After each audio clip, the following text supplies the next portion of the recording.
கர்த்தர் எதற்காக இந்த உலகத்துக்கு வந்தார்? प्रभु इस दुनिया में क्यों आए? நிறைய பேர் இந்த உலகத்துக்கு வருவாங்க, बहुत सारे लोग इस दुनिया में आए हैं மறுபடியும் இந்த உலகத்தை விட்டு போயிட்டு இருப்பாங்க. और इस दुनिया से चले जाते हैं। யாரும் இந்த உலகத்துல நிரந்தரமா இருக்க மாட்டாங்க. कोई भी इस दुनिया में आनंद के लिए नहीं रहते हैं। நிறைய பேர் இந்த உலகத்துக்கு வந்துகிட்டே இருக்காங்க. बहुत सारे लोग आ रहे हैं दुनिया में। சில விசேஷத்திற்கு கல்யாணம் இப்படிப்பட்ட விதத்துக்கு நிறைய பேர் வந்துட்டே இருப்பாங்க. वो शादी है, ऐसा कुछ इम्पोर्टेंट अवसर पे बहुत सारे लोग आते हैं। ஆனா ஒருவேளை நம்ம பலவீனமா இருக்கும்போது யாரும் நம்மளோட கூட இருக்க மாட்டாங்க. लेकिन हम जब कमी में रहते हैं कोई हमारे पास नहीं आते हैं। ஆனா கர்த்தராகிய இயேசு கிறிஸ்துவுக்கு ஒரு நல்ல பேர் உண்டு. प्रभु यीशु मसीह को एक अच्छा नाम है। அவர் இந்த உலகத்துக்கு வருவதற்கு முன்பதாகவே वो इस दुनिया से आने से पहले அவரை குறித்து ஒரு வார்த்தை இப்படியாக சொல்லப்படுகிறது. उसके उसके उसके विषय में एक वचन बोला गया था। இந்த உலகத்துல ஒரு மனிதன் பிறப்பார், इस दुनिया में एक व्यक्ति आएगा, அவருக்கு இம்மானுவேல் என பெயரிடுவாயாக. उसके लिए इमानुएल नाम रखना। இம்மானுவேல் என்ற பெயருக்கு அர்த்தம் அவர் தேவன் நம்மோடு கூட இருக்கிறார். इमानुएल का मतलब है परमेश्वर हमारे साथ है। நிறைய தடவை நம்ம கவலைப்பட்டு இருப்போம், कई बार हम दुखी में होते होंगे, என்கிட்ட யாருமே இல்லைன்னு சொல்லி, मेरे पास कोई नहीं है, मेरे साथ कोई नहीं है, ऐसा आपको लगता होगा। என்னுடைய கஷ்டத்துல எனக்கு பிரச்சனை யாரோட கூட வர மாட்டேங்கிறாங்க. मेरे दुखी के समय में, मेरा कष्ट का समय में कोई मेरे साथ नहीं होता, ऐसा ஆனா लगता होगा। வானத்தையும் பூமியையும் படைத்த கர்த்தர் स्वर्ग और पृथ्वी को बनाने वाला परमेश्वर நம்மோடு கூட இருப்பதற்காக தான் இந்த உலகத்துக்கு வந்தார். हमारे साथ रहने के लिए इस दुनिया में आए थे। நம்மோடு நிரந்தரமாக நம்மோடு கூட இருப்பதற்காக தான் வந்தார். हमारे साथ अनंत काल के लिए रहने के लिए वो इस दुनिया में आए। அவருடைய அன்பு எவ்வளவு இடையேறி பெற்றது, उसका प्रेम जो है बहुत महान है। நிரந்தரமாக துதி செய்யப்படுகின்ற அந்த பரிசுத்த இடத்தை விட்டு वो लगातार उसको स्तुति पाने वाला या उसको आराधना पाने वाला उस जगह को छोड़कर அவர் செபிக்கப்பட்ட இந்த பூமிக்கு இந்த உலகத்திற்கு அவர் நமக்காக வந்தார். श्रापित किया हुआ इस दुनिया में वो आए थे। நம்மளை நேசிக்கிறார், हमसे प्रेम करते हैं वो, நம்மோடு கூட இருக்க அவருக்கு ஆசை. हमारे साथ रहने का उसका पसंद बहुत पसंद है। கர்த்தர் நம்மோடு கூட இருக்கும் பொழுது जब परमेश्वर हमारे साथ होंगे உனக்கு எப்படிப்பட்ட பஞ்சம் உனக்கு இருக்காது. कोई भी आकाल हमारे जीवन में नहीं होंगे। ஒருவேளை இந்த உலகத்துல अनेक தடவை நீ பஞ்சத்துல இருந்திருக்கலாம், कहीं बार आप अकाल में या कमी में आप रह रहे ஆனா होंगे। கர்த்தர் உன்னோடு கூட இருக்கும் பொழுது जब परमेश्वर आपके साथ होंगे, வசனம் இப்படியாக எழுதிட்டு இருக்கோம், वचन में ऐसा लिखा गया है, சிங்கக்குட்டிகள் தாழ்ச்சி அடைந்து பட்டினியாய் கிடக்கும், सिंह का बच्चे जो है, शेर का बच्चे जो है वो कमी में होते हैं, கர்த்தரை தேடுகிறவர்களுக்கு எந்த ஒரு நன்மையும் குறைபடாது. लेकिन जो परमेश्वर को खोजते हैं उनको कोई भी बलि वस्तुओं को कमी ना होगी। கர்த்தர் நம்மோடு கூட இருக்கும் பொழுது जब परमेश्वर हमारे साथ होंगे, நம்முடைய தேவைகள் சந்திக்கப்படும். हमारे हर जरूरतों को पूरा करते हैं। கர்த்தர் நம்மோடு கூட இருக்கும் பொழுது जब परमेश्वर हमारे साथ होते हैं, சாத்தானுடைய செயல்கள் நம்ம மேல எதுவுமே செய்யப்படாது. शैतान को कोई भी कार्य हमारे जीवन में काम नहीं कर पाएंगे। கர்த்தர் நம்மோடு கூட இருக்கும் பொழுது जब परमेश्वर हमारे साथ होते हैं, எப்படிப்பட்ட விரோதியா இருந்தாலும் நம்ம எதுவுமே செய்ய முடியாது. நம்மள जितना बड़ी दुश्मन हो वो हमें कुछ नहीं कर सकता। பாருங்க, தானியேலோடு கர்த்தர் இருந்திருக்கிறார். जब दानियल के साथ परमेश्वर थे, தானியேல் ஜெபிக்கிற ஒரு மனுஷனா இருந்திருக்கான். दानियल जो है एक प्रार्थना करने वाला व्यक्ति था। கர்த்தரோடு பேசுகின்ற ஒரு மனிதன் जब தானியேல். परमेश्वर के साथ बात करने वाला एक व्यक्ति था दानियल। ராஜாவுடைய பரம்பரையில சேர்ந்த ஒரு மனுஷன். वो एक राजा का वंशावली में आने वाला एक व्यक्ति है। ஆனா பாருங்க, அப்படிப்பட்ட தானியேல் ऐसा एक दानियल ஒரு அடிமையாக கொண்டு செல்லப்பட்ட பிறகு वो वहाँ एक दास बनकर या गुलाम बनकर वहाँ लेके चला गया। அப்படிப்பட்ட ஒரு அடிமைத்தனத்துல கூட उस गुलामी में भी ஜெபிக்கிற ஒரு மனுஷனா இருக்கிறான். प्रार्थना करने वाला व्यक्ति था वो। ஜெபத்துக்கு கரெக்டா அந்த நேரத்துல போய் ஜெபிக்கிற மனுஷன். जिस समय में प्रार्थना करना होता था, सही समय पर वो प्रार्थना நம்ம करता था। எங்கயாவது ஒருவேளை ஊருக்கு போயிட்டு இருக்கிறோம், आप मान लो आप हम कहीं गांव जा रहे हैं, கரெக்டா பாருங்க, நமக்கு இருக்கிற அந்த பஸ் கரெக்டா நம்ம ரீச் ஆயிட்டு இருப்போம். जिस बस में हम पहुंचने वाले होंगे, ஒருவேளை நம்ம ட்ரெயின்ல போறதா இருந்தா यदि हम ट्रेन में जाते हैं, அந்த கரெக்டா அந்த ட்ரெயினுக்கு அந்த டைமுக்கு முன்னாடியே நம்ம போய் நிப்போம். वो उस ट्रेन आने से समय से पहले जाके हम वेट करते हैं ट्रेन के लिए। ஜெபத்திற்கு वैसे ही प्रार्थना में भी हम समय से पहले होना चाहिए। பிரார்த்தனை அந்த ஜெபத்துக்கு முன்னாடியே நம்ம வந்து கர்த்தருடைய சமூகத்தில் அமர்ந்திருக்கணும். प्रार्थना शुरू होने से पहले ही हमें आकर बैठकर परमेश्वर के समूह में इंतजार करना பாருங்க, होगा। தானியேல் வந்து ஒரு அதிகாரியாக உயர்த்தப்பட்ட பிறகு दानियेल जो एक बड़ा पद में पहुंचने के बाद பாருங்க அந்த மனுஷன் ஜெபிக்கிற விஷயத்துல கரெக்டா இருந்திருக்கான். वो प्रार्थना को, उस समय को उन्होंने कभी नहीं छोड़ा। தினந்தோறும் கூட 3 வேளை ஜெபிக்கிற ஒரு மனுஷன் தானியேல். 3 प्रतिदिन वो 3 बार प्रार्थना करते थे। எவ்வளவு பிரச்சனை வந்தாலும் कुछ भी परेशानी उनके जीवन में क्यों ना आ जाए, ஜெபிக்கிற விஷயத்துல தானியேல் ஒருபோதும் அவன் அந்த மனுஷன் பின்னாடி போனது वो प्रार्थना में कभी पीछे नहीं हटा। பாருங்க, ஜெபிக்கிற மனுஷன் தானியேல், वो प्रार्थना करने वाला व्यक्ति दानियेल, கர்த்தரோடு பேசுகின்ற மனுஷன் தானியேல், परमेश्वर के साथ बात करने वाला दानियेल, தானியேலை வந்து சிங்கத்தினுடைய இந்த குகையில போட்டிருக்காங்க. वो शेर के मांदा में उसको डालने के बावजूद भी கர்த்தர் தானியேலோடு கூட இருந்திருக்கிறார். परमेश्वर दानियेल के संग रहे थे। பாருங்க, அந்த ராத்திரி முழுவதுமே சிங்கம் எதுவுமே தானியேலை செய்ய விடல. वो पूरे रात जो है शेर उसको कुछ नहीं कर पाया। எதற்காக என்றால் கர்த்தர் தேவன் தானியேலோடு கூட இருந்திருக்கிறார். क्यों? क्योंकि वचन कहते हैं कि परमेश्वर दानियेल के साथ रहे थे। கர்த்தர் உங்களோடு கூட இருக்கணும். परमेश्वर आपके साथ भी होना चाहिए। உங்களுடைய உயிருக்கு ஆபத்தானது எப்படிப்பட்டது வந்தாலும் உங்களுக்கு எப்படிப்பட்ட தீங்கு வராமல் இருக்கும். आपके जान के खतरा भी आपका जीवन में आ सकते हैं, लेकिन वचन कहते हैं उस परिस्थिति में भी परमेश्वर हमारे साथ நீங்க है। ஜெபிக்கிறவர்களாக இருக்கணும். ये आप प्रार्थना करने वाला व्यक्ति होना பாருங்க, चाहिए। சேத்ராக் மேஷாக் அபேத்நேகோ என்னப்பட்ட ஒரு 3 பிள்ளைகள் இருக்காங்க, வாலிபங்க. साद्राक मेसाक आबेदनेगो करके 3 व्यक्ति थे। இவர்களும் ஒரு அடிமையால் ஆட்கள் தான். वो भी एक गुलामी थे। ஆனா பாருங்க, இவர்களோடு கூட கர்த்தர் இருந்திருக்கிறார். उनके साथ भी परमेश्वर थे। பாருங்க, இவர்களோடு கர்த்தர் இருந்திருக்கிறார். அந்த அக்கினியிலிருந்து இவருடைய உயிரை கர்த்தர் காப்பாற்றி இருக்கிறார். जब परमेश्वर उनके साथ थे, वो आग के बाटी उसमें डालने के बावजूद भी परमेश्वर उनके साथ थे। அவங்க உடுத்தி கொண்டிருக்கிற அந்த வஸ்திரம் கூட வந்து நெருப்பு சேரப்படவில்லை. जो उन्होंने पहन रखा था, वो कपड़े में भी आग हल्का सा भी नहीं लगा। தேவன் தன்னுடைய தூதர்களை அனுப்பி அந்த 3 பேரையும் கூட அவர் தம்முடைய கரத்தினால் காப்பாற்றி இருக்கிறார். परमेश्वर ने अपने स्वर्गदूतों को भेजकर परमेश्वर ने उन तीनों को संभाला। நெருப்பானது அவருடைய உயிரையோ இல்ல அவருடைய வஸ்திரத்தையோ அழிக்க விடல. वो आग जो है उसके शरीर को या उनके कपड़े को छू नहीं पाया। காரணம் தேவன் அவர்களோடு கூட இருந்திருக்கிறார். कारण क्या है? क्योंकि परमेश्वर उनके साथ थे। எதற்காக என்றால் இவர்கள் வந்து கர்த்தருக்கு விருப்பமானதை சாப்பிட்டு இருக்காங்க. क्योंकि वो परमेश्वर के जो प्रसन्न था उन चीजों को कर रहे थे। கர்த்தர் உங்களோடு கூட இருக்கணும். क्योंकि परमेश्वर आपके साथ भी होना चाहिए। அசுத்தமானது தீட்டானதை நீங்க சாப்பிடாதீங்க.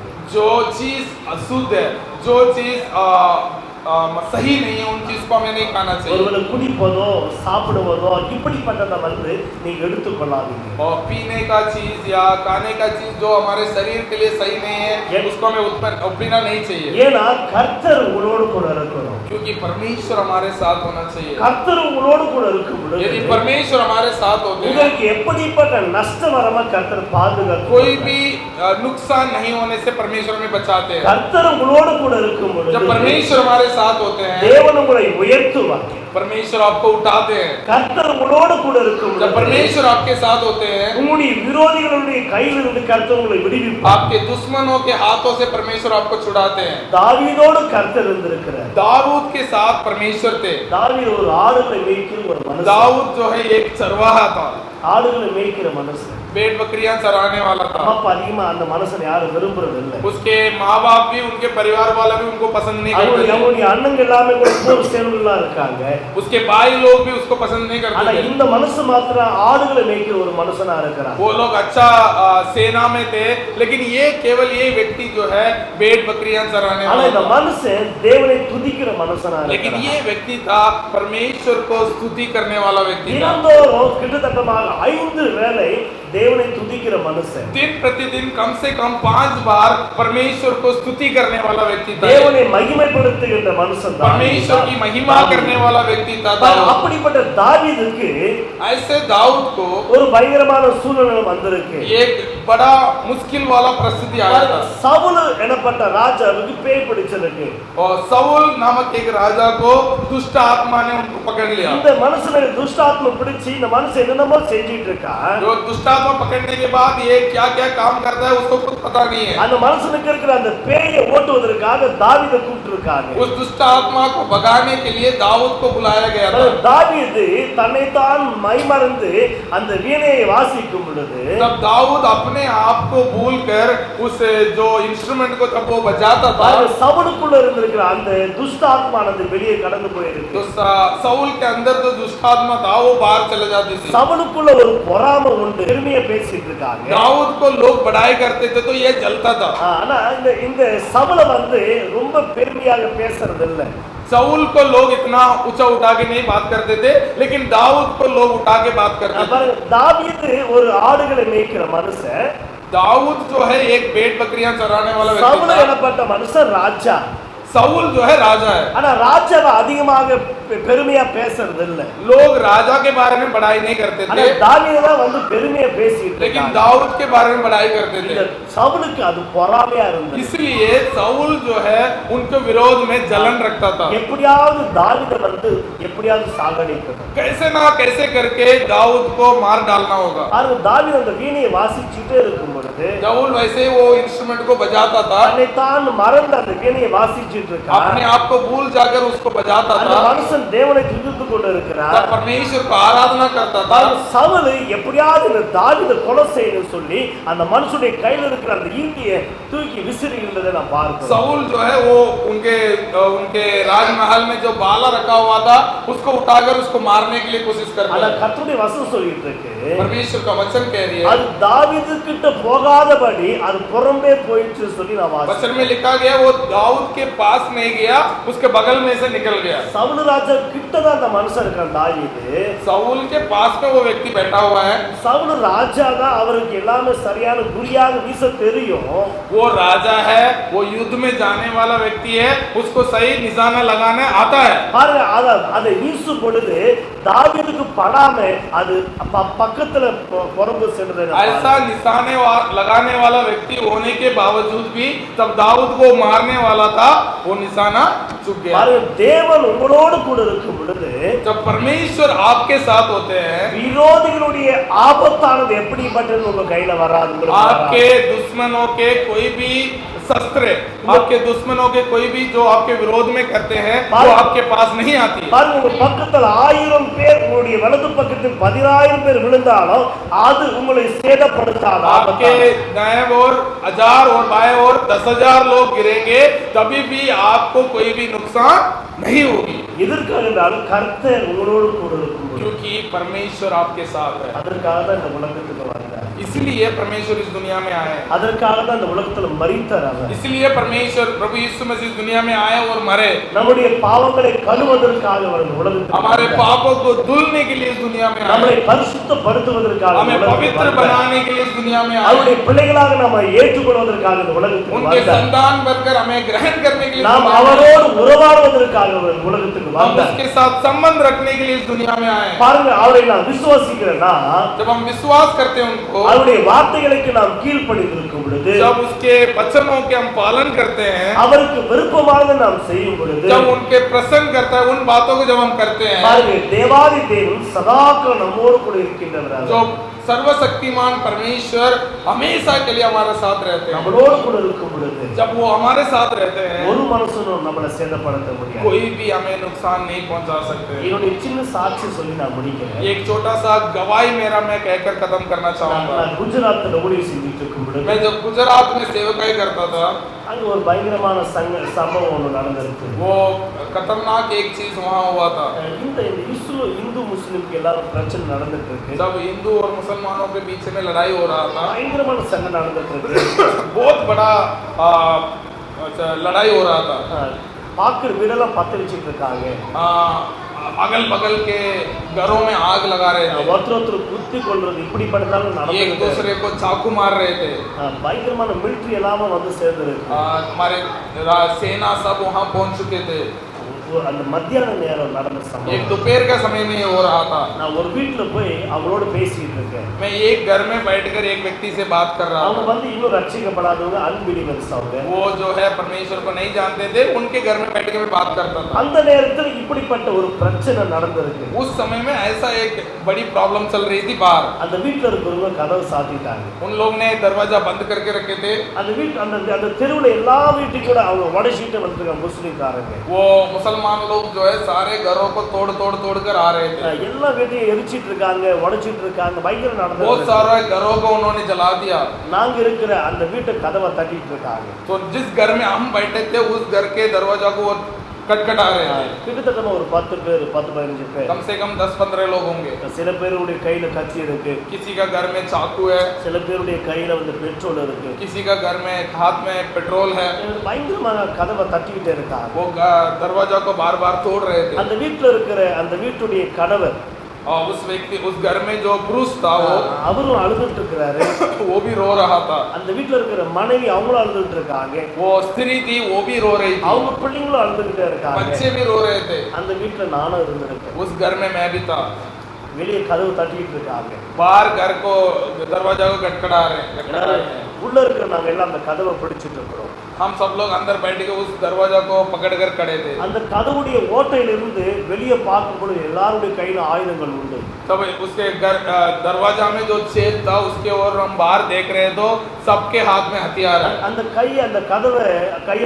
கதவத்துல நான் கை வச்சிட்டு இருக்கும் பொழுது जब हम दरवाजा को हमने हाथ रखा था ஒரு வார்த்தையினுடைய காதுல கேட்டுட்டே இருக்கு. एक शब्द जो मेरा कान में सुन रहा था, ஆபத்து காலத்தில் என்னை நோக்கி கூப்பிடு, दुखी के समय में संकट के समय में मुझे पुकारो, நான் உன்னை விடுவிக்கிறேன். मैं तुम्हें छुटकारा दूंगा। கர்த்தருடைய வார்த்தை இப்படின்னு உண்மை. परमेश्वर का वचन सत्य है। அவருடைய வார்த்தை நம்ம விசுவாசிக்கணும். उसके वचन को हमें विश्वास करना அவருடைய चाहिए। வார்த்தையை நம்ம நம்பணும். अब उसके वचन को हमें विश्वास करना இது चाहिए। கண்டிப்பா உண்மை நம்மளுடைய வாழ்க்கையில் நடக்கும். ये सत्य है, हमारे जीवन में वो जरूर पूरा होगा करके हमें विश्वास करना चाहिए। அந்த கதவண்டை என்னுடைய கையை வைத்து இருக்கும் பொழுது तब मैंने हाथ को उस दरवाजा में रखा हुआ था। எப்படி என்னுடைய உள்ளத்திலிருந்து அந்த வார்த்தை வந்துகிட்டு இருக்கோ, जब मेरे मन में वो वचन आ रहा था உடனே என்னுடைய கையை அந்த கதவுல எடுத்தாச்சு. तो तुरंत मैंने हाथ हटा लिया था उस दरवाजा உடனே से। அந்த வீட்டுல முழங்கால் போட்டேன். मैंने घुटने में गया, ஒரு 2 வார்த்தை ஜெபிக்கிறேன். 2 शब्द के लिए मैंने प्रार्थना किया। நீ சர்வ வல்லமையுள்ள தேவன், आप सर्वशक्तिमान हैं, உம்மால் கூடாதது எதுவுமே இல்லை. आपके लिए कोई भी चीज असंभव नहीं है। உம்முடைய வல்லமையை இந்த வீட்டில் இருக்கிறவங்க பார்க்கணும். परमेश्वर आपके सामर्थ को इस घर में जितने भी लोग हैं देखना चाहिए। இந்த வீட்டை ரட்சியும். इस घर को आप बचाइए करके मैंने प्रार्थना की। அவ்வளவு ஜெபம் முடிஞ்சு. मैंने उतना ही प्रार्थना किया, छोड़ दिया। எப்பொழுது நான் முழங்கால் போட்டனோ जब मैंने घुटने में आया அந்த கதவை தட்டுறவங்க तब खटखटा रहे थे, அங்கே நின்ட்டாங்க. கதவை தட்டல, वो लोग रुक गए थे, नहीं खटखटा रहे थे। கதவட்ட தான் நிக்கிறாங்க. वो दरवाजा के पास में थे। ஆனா எப்பொழுது நான் முழங்கால் போட்டு ஜெபிக்க தொடங்குனேனோ जब मैं घुटने में आकर प्रार्थना करने लगा, கதவை தட்ட மாட்டேன்றாங்க. वो दरवाजा को कुछ नहीं कर रहे, खटखटा रहे हैं, नहीं खटखटा रहे। எல்லா வீட்டையும் பத்த வச்சிட்டு இருக்காங்க. हर जगह हर घर को जला रहे थे, எல்லா வீட்டையும் உடைச்சிட்டு இருக்காங்க. हर घर का तोड़ रहे थे। நாங்க இருக்கிற 2 வீடு தள்ளி ஒரு வீட்ல சிலிண்டர் வந்து பிளாஸ்ட் ஆயிடுச்சு. जो हम जहाँ रह रहे थे वहाँ 2 घर छोड़कर वहाँ सिलेंडर का ब्लास्ट हो गया। அந்த வீடெல்லாம் கூட பயங்கரமா இதாயிடுச்சு. वो घर भी वहाँ बहुत जल रहा था, ஆனா இந்த வீட்டுக்கு எப்படிப்பட்ட சேதம் நடக்கல. लेकिन इस घर में कुछ भी नहीं हुआ கர்த்தர் அந்த வீட்டுல இருந்திருக்காரு. क्योंकि परमेश्वर उस घर में थे। அந்த வீட்டை எப்படிப்பட்ட சேதம் நடக்கடாம பண்ணிட்டாரு. कोई भी नुकसान नहीं होने से परमेश्वर ने उस घर को बचाया। அந்த வீட்டுல இருக்கிறவங்க எல்லாரும் நினைச்சாங்க இப்படிப்பட்ட வல்லமையுள்ள தேவனா இயேசு. वो सब लोग में बोल रहे थे कि ऐसा महान सामर्थ्य परमेश्वर है कि आपके परमेश्वर। பாஸ்டர் முழங்கால் போட்டு ஒரு வார்த்தை சொன்னாரு. जब पास्टर एक घुटने में होकर एक शब्द बोला, அந்த கதவை தட்டுறவங்க தட்டாம போயிட்டாங்கல. वो जो दरवाजा में खटखटा रहे थे वो रोक गए कैसे? இவங்க வீட்டுக்கு எதிர்த்த போலவே நிறைய சைக்கிள் எல்லாம் பத்த வச்சுட்டாங்க. उनके सामने का घर भी सब जल இருந்திருக்கு. அந்த சைக்கிள் தொடல. लेकिन इनके बाहर एक साइकिल था, वो साइकिल को भी कुछ नहीं हुआ। அந்த வீட்டு பக்கத்துலயே 10 சைக்கிள் கிட்ட நம்ம பத்த வச்சாச்சு. उस घर के आसपास में 10 से ज्यादा साइकिल को जला दिया। இந்த வீட்டுடைய சைக்கிள் அவங்க தொடவே இல்ல, அது வெளியவே இருக்கு. लेकिन इस घर का साइकिल जो बाहर था उसको किसी ने छुआ नहीं। கர்த்தர் உங்களோடு கூட இருக்கும்போது यदि परमेश्वर आपके साथ होते हैं, எப்படிப்பட்ட ஆபத்தான அது உங்களுக்கு விடுவிக்க வல்லவர். कितना भी बड़ा मुश्किल क्यों ना हो, परमेश्वर आपसे आपको छुड़ा सकते हैं। ஒருவேளை தாய் மறந்தாலும் वचन कहती है माँ भी आपके भूल जाए, நான் உன்னை மறப்பதில்லை. मैं आपको कभी नहीं भूलूंगा। கர்த்தருடைய வசனம் சொல்லியிருக்கு, நீ ஒருபோதும் கைவிடப்பட மாட்டீ. वचन कहती है कि मैं तुम्हें कभी नहीं छोड़ूंगा, நான் உன்னோடு கூட இருக்கிறேன். मैं तुम्हारे साथ रहूंगा। கர்த்தர் நம்மளோடு கூட ஆசைப்படுறார். परमेश्वर हमारे साथ है, கர்த்தர் உங்களோடு கூட இருக்கிறதுக்கு அவருக்கு ஆசை. परमेश्वर हमारे साथ रहने के चाहते हैं। ஜெபியுங்க நீங்க. प्रार्थना करिए आप, கர்த்தருக்கு விருப்பமானது செய்யுங்க. परमेश्वर को जो पसंद है उस काम को कीजिए। குடிப்பதோ அப்படிப்பட்ட கெட்டதை செய்யாதீங்க. जो चीज हमारे शरीर के लिए लाभदायक नहीं है उन बातों को ना करें। நீங்க கர்த்தருடைய சமூகத்துக்கு ஜெபத்துக்கு வருகிறவர்களாக இருங்க. जब परमेश्वर के भवन में हमेशा आने वाला व्यक्ति बनिए। கர்த்தருடைய வார்த்தைக்கு நீங்க கீழ்ப்படியுங்க. परमेश्वर का वचन को आप पालन कीजिए। கர்த்தர் உங்களை ஆசீர்வதிப்பார். परमेश्वर आपको आशीष करेगा। உங்களுடைய கிருபை கர்த்தர் தருவார். ऐसे अनुग्रह परमेश्वर आप सबको देने पाए। ஆமென். आमीन।